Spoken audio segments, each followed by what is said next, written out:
வணக்கம். என்ன செய்தியை பார்க்க போறோம்னு கேட்டீங்கன்னா, ஒரு சோகமான செய்தி தான்.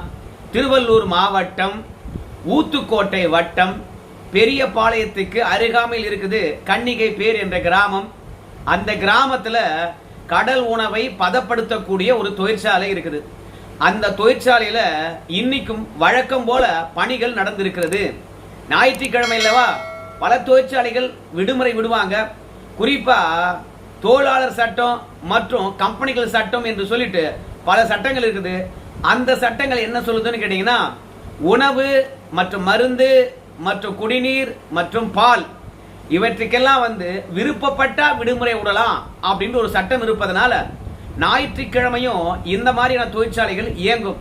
அதன் அடிப்படையில் தான் உணவு பதப்படுத்தக்கூடிய அந்த தொழிற்சாலையில ஒரிசாவை சார்ந்த வடகிழக்கு மாநிலத்தை சார்ந்த நிறைய பெண்களும் பணிக்கு சென்றிருக்கின்றார்கள். அவங்களுடைய வயது கிட்டத்தட்ட பிரேமலதா விஜயகாந்த் அவர்கள் சொல்வதை வைத்து பார்க்கும்போது 18 வயதிலிருந்து 24 வயதுக்குள்ள தான் இருக்கும் அப்படிங்கிறாங்க. அவங்க வழக்கம் போல இன்னைக்கு பணிக்கு போயிருக்காங்க. பணி செய்து கொண்டிருக்கின்ற தருணத்தில் எதிர்பாராத விதமாக அமோனியா வாயுவானது கசிந்திருக்கிறது. அங்க இறால பதப்படுத்துகின்றார்கள். இப்படி இறால் பதப்படுத்துவதற்கு அமோனியா, நைட்ரசன் மற்றும் லிக்விட் ஹைட்ரசன் இது போன்ற பல்வேறுபட்ட குளிரூட்டிகள் பயன்படும். அப்படிதான் மிகவும் கான்சென்ட்ரேஷன் அதிகமாக இருந்த அமோனியா வாயுவை இந்த மாதிரி உணவு பதப்படுத்தக்கூடிய தொழிற்சாலையில் பயன்படுத்துவதனால அந்த வாயு வெளியேறிய அடுத்த நொடிய கிட்டத்தட்ட ஒரு 64 பெண்கள் பாதிப்படைந்திருக்கின்றார்கள். மொத்தமாக 80 பெண்கள் அங்கே வேலை பார்த்ததாக தகவல் தெரிவிக்கிறாங்க.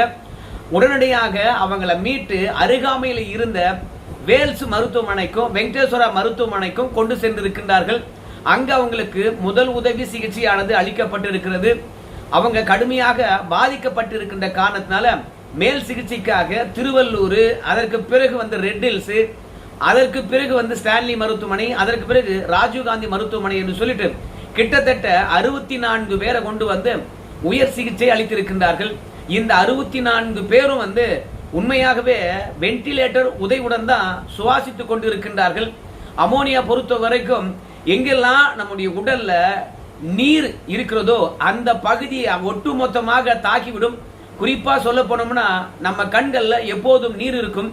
அமோனியா வாயு அங்க தாக்கும். அது தாக்குனா கண்ணு தெரியாது என்பதை விட கண்ணிலிருந்து ரத்தம் வரும்.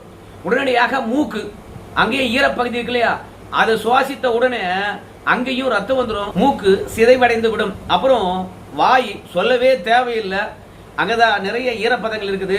பல பேர் மூச்சு திணறின உடனே வாய் வழியாக தான் சுவாசித்திருப்பாங்க. ஸோ வாய் வழியாகவும் பாத்தீங்கன்னா ரத்தங்கள் வருவதற்கான வாய்ப்பு இருக்கிறது. சுவாசிக்கின்ற பொழுது முதலாவதாக பாதிப்படைவது கண்ணோ மூக்கோ வாயோ அன்றி அது நுரையீரல் தான். நுரையீரல்ல போய் அமோனியா பொறுத்த வரைக்கும் அங்க இருக்கக்கூடிய ஆக்சிஜனை காலி பண்ணிட்டு கார்பன் டை ஆக்சைடை உருவாக்கும். கார்பன் டை ஆக்சைடை உருவாக்கினா நுரையீரலுக்குள்ள முழுமையா நீர் கோத்துக்கும்.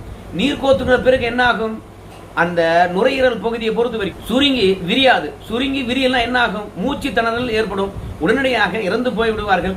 முக்கியமா அமோனியா பொறுத்த வரைக்கும் ஒரு கார வாயு, அது பேஸ். அதனால சுவாசித்த உடனே பயங்கரமா எரிச்சல் இருக்கும். அது மட்டும் இல்ல, இந்த அமோனியா வாயுவை பொறுத்த வரைக்கும் உள்ளுறுப்புகளை சிதைத்து விடும். அப்படி முதலாவதாக இந்த அமோனியா சிதைப்பது நுரையீரலை தான். அந்த நுரையீரல் சிதைந்த உடனே அங்க ரத்த கசிவு இருக்கும். பிறகு மூக்குல ரத்த கசிவு இருக்கும், வாயில ரத்த கசிவு இருக்கும். ஸோ இப்படி ஒவ்வொரு உறுப்புகளாக அமோனியா சிதைப்பதன் காரணமாக இந்த மாதிரி கடுமையாக பாதிப்படைந்தவர்கள் உயிர் பிழைப்பது ரொம்பவே கடினம். இப்போதைக்கு இந்த வாயுவை சுவாசித்தவர்கள் 2 பேர் உயிரிழந்திருப்பதாக தகவல் தெரிவிக்கிறாங்க. ஆனா ஊடகத்தில் பொறுத்த வரைக்கும் 7 பேர் வரைக்கும் உயிரிழந்திருப்பதாக சொல்லியிருக்கிறாங்க. ஆனால் நம்முடைய சுகாதாரத்துறை அமைச்சரை பொறுத்த வரைக்கும் 2 பேர் மட்டும்தான் உயிரிழந்திருக்கின்றார்கள். மற்றபடி மற்ற எல்லோருமே சீரியஸான கண்டிஷன்ல வென்டிலேட்டர் உதவி மூலமாக சுவாசித்துக் கொண்டிருக்கின்றார்கள். கிட்டத்தட்ட 64 பேர் பாதிப்படைந்திருக்கின்றார்கள். அந்த 64 பேரும் கவலைக்கிடமான சூழ்நிலையில தான் இருக்கிறாங்க. அவங்களை காப்பாற்றுவதற்கு எல்லா மருத்துவர்களும் கடுமையாக போராடி கொண்டிருக்கின்றார்களாம். தமிழகம் முழுவதும் இருக்கக்கூடிய எல்லா மருத்துவர்களும். அதோட இன்னைக்கு விடுமுறை நாள் அல்லவா, விடுமுறையும் எல்லாவற்றையும் ரத்து செய்துவிட்டு எல்லோரையும் வர வைத்திருக்கின்றார்கள். ஸோ ஸ்டான்லி மற்றும் ராஜீவ்காந்தி மருத்துவமனை, அதுக்கப்புறம் தனியார் மருத்துவமனை, மற்றும் ரெட் ஹில்ஸ் இங்கெல்லாம் யாரெல்லாம் சிகிச்சை பெற்றுக் கொண்டிருக்கின்றார்களோ அவங்களுக்கெல்லாம் உயர்தர சிகிச்சையானது கொடுக்கப்பட்டிருக்கிறது. நம்ம முதலமைச்சர் ஜோசப் விஜய் அவர்களை பொறுத்த வரைக்கும் 2 பேர் உயிரிழந்ததுக்கு தன்னுடைய இரங்கலை தெரிவித்திருக்கிறார். அது மட்டும் இல்ல, அவங்க குடும்பங்களுக்கு வந்து பாத்தீங்கன்னா நிவாரணமாக 2 லட்சம் ரூபாய் வந்து அறிவித்திருக்கின்றார். அந்த உடல்கள் வந்து சொந்த ஊருக்கு அனுப்பி வைக்கப்படும். ஈம காரியங்கள் கூட தமிழக அரசாங்கத்துடைய செலவிலேயே செய்யப்படும். அது மட்டும் கிடையாது, அவங்களுக்கு இஎஸ்ஐ மூலமாக நஷ்டீடு வழங்குவதற்குமான ஏற்பாடையும் செய்வதாக முதலமைச்சர் உறுதியளித்திருக்கின்றார். உயர்தர சிகிச்சையானது அளிக்க வேண்டும் என்று உத்தரவிட்டிருக்கின்றார். அதையெல்லாம் தாண்டி இந்த அமோனியா கசிவானது எதனால் ஏற்பட்டது என்று சொல்லிட்டு கிட்டத்தட்ட 3 பேர் கொண்ட ஒரு குழுவை அமைத்திருக்கின்றார். அந்த குழுவை பொறுத்த வரைக்கும் 24 மணி நேரத்துக்குள்ளாக முதல் கட்ட ஆய்வை முடிச்சு எனக்கு அறிக்கை அளிக்க வேண்டும். 3 நாள் பொறுத்து முழுமையான அறிக்கை அளிக்கணும். யாரு தவறு செய்திருந்தாலும் சரி அவங்க தப்பிக்க மாட்டாங்க, கடுமையான தண்டனை வாங்கி தரப்படும் அப்படின்னு சொல்லியிருக்காங்க. அது மட்டும் இல்ல, இந்த வாயு கசிவு காரணமாக பல பேர் பாதிப்படைஞ்சாங்க இல்லையா? அதனால அந்த தொழிற்சாலையினுடைய உரிமையாளர் மோகன் மற்றும் ஜோசப் இவங்க 2 பேரையும் காவல்துறையானது கைது செய்திருக்கிறது. அமைச்சர் பெருமக்களை பொறுத்த வரைக்கும் போய் எல்லோரையும் சந்தித்து ஆறுதல் சொல்லியிருக்கின்றார்கள். நம்ம முதலமைச்சரை பொறுத்த வரைக்கும் 10 நிமிஷத்துக்கு ஒரு முறை வந்து என்ன நடக்குது என்ற தகவலை எனக்கு தெரிவித்துக் கொண்டே இருக்க வேண்டும் அப்படின்னு உத்தரவிட்டு இருக்கின்றார்களாம். ஆதவ் அர்ஜுனா மற்றும் அமைச்சர் ராஜ்மோகன் அவர்களை வந்து நியமித்து பாதிப்படைந்தவர்களை போய் கண்காணித்துக் கொண்டிருங்க அப்படின்னு சொல்லிட்டு உத்தரவிட்டு இருக்கின்றாராம். அதே மாதிரி திருவள்ளூர் மாவட்டத்துக்கு பொறுப்பு அமைச்சராக இருக்கக்கூடிய குமார் அவர்களும் வந்து விரைந்திருக்கின்றார். சோ அவர் தான் வந்து தெளிவான ஒரு தகவலை சொன்னாரு. எத்தனை பேர் பாதிப்படைந்திருக்கின்றார்கள் இந்த விஷயத்தை. தனியார் மருத்துவமனையில குறிப்பா வேல்ஸ்ல 28 பேர் அனுமதிக்கப்பட்டிருக்கின்றார்கள். மற்றபடி வெங்கடேஸ்வராவில் 18 பேர் அனுமதிக்கப்பட்டிருக்கின்றார்கள். அப்புறம் ராஜீவ்காந்தி மருத்துவமனையில வந்து 10 பேர் அனுமதிக்கப்பட்டிருக்கின்றார்கள். ஸ்டான்ல வந்து 8 பேர் அனுமதிக்கப்பட்டிருக்கின்றார்கள். இப்படி கிட்டத்தட்ட 64 பேர் வந்து மருத்துவமனையில சிகிச்சை பெற்றுக் கொண்டிருக்கின்றார்கள். அதோட எடப்பாடி பழனிசாமி, அண்ணாமலை இவங்க 2 பேரும் வந்து இந்த செய்தியை கேட்டு வருத்தமுற்று இருக்கின்றார்கள். பாதிப்படைந்தவர்களுக்கு உரிய சிகிச்சை, உயரிய சிகிச்சை வழங்க வேண்டும் என்று கேட்டுக்கொண்டிருக்கின்றார்கள். அதோட அந்த தொழிற்சாலையில விதிமீறல்கள் இருந்தால் உடனடியாக நடவடிக்கை எடுக்க வேண்டும் என்று வேண்டுகோள் விடுத்திருக்கின்றார்கள். இறந்தவர்களுக்கும் ஆழ்ந்த இரங்கலையும் தெரிவித்திருக்கின்றார்கள்.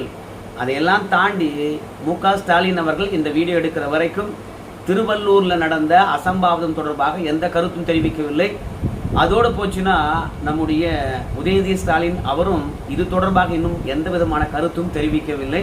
ஸோ இனி வருங்காலத்தில் அதற்கான கருத்துக்களையும் தன்னுடைய வருத்தத்தையும் அவங்க பதிவு செய்வார்கள் என்று நினைக்கின்றோம்.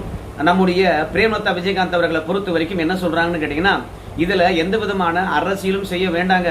நான் நேரடியாக போய் பார்த்தேன், எல்லாமே இளம் பெண்களா இருக்கிறாங்க, வயிற்று பிழைப்புக்காக தான் வந்திருக்காங்க. 2 லட்சம் நிவாரணம் முதலமைச்சர் கொடுப்பதா சொல்லியிருக்கின்றார்.